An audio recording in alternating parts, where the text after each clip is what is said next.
Now get up. I got some things I need to teach y'all.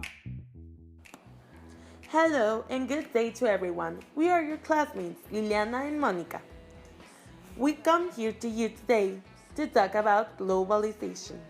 Now, before we talk about globalization, we need to understand exactly what is globalization. Well, globalization is a process of interaction and integration among different nations. It is driven by international trade and investment. This process has effects on the environment, on culture, on political systems such as liberalism, communism, democracy, and on human physical well-being societies around the world. Now that we know what globalization means, we can discuss its pros and cons. We will start discussing its pros. The positive aspects of globalization are that it allows states to communicate and defend their own values and ideals on a global level. It contributes to world peace by reducing risks and invasions. It creates a better availability of products and services. And it also allows for instant access to information from anywhere in the world.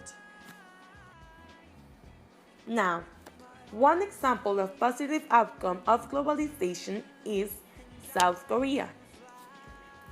South Korea and North Korea used to be one single country.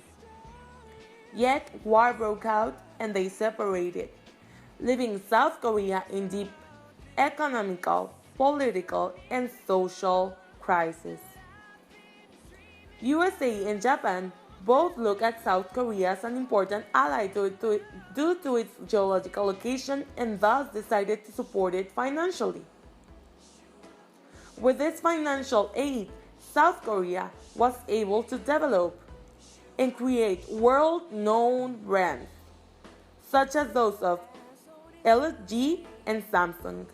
This brought so many economical improvements, and such that South Korea went from being underdeveloped to placing on top of developed countries.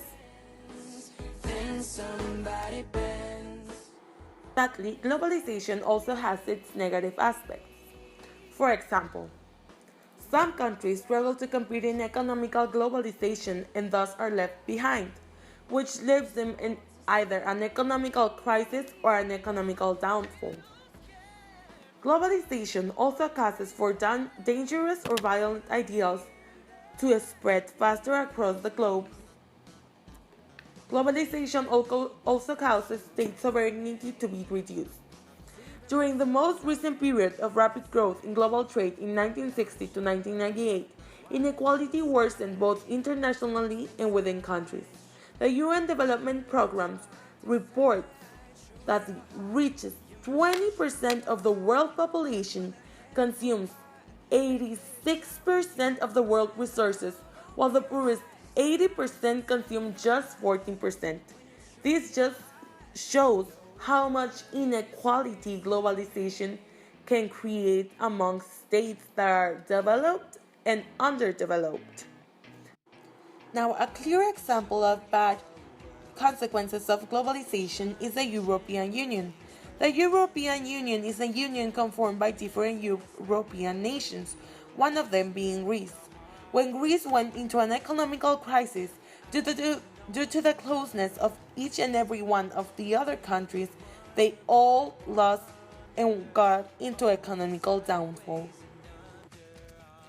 In conclusion, globalization brings many benefits to the world as a whole unit. Better communication and strengthening of relationship amongst countries. Global economy as a whole rises exponentially. And cultures merge and complement each other. Yet, it is when we look at globalization and its effect on countries as a unit that we encounter big issues.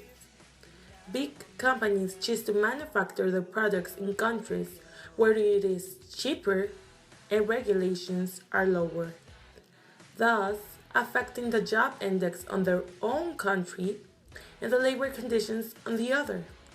Globalization, sadly, also increases the economical gap amongst poor and rich. So it is all in the perspective. Unless the world countries start to cooperate and not take advantage of another country's position, underdeveloped countries will never advance and developed ones will just keep advancing, letting them behind. And thus, globalization will not be truly globalization.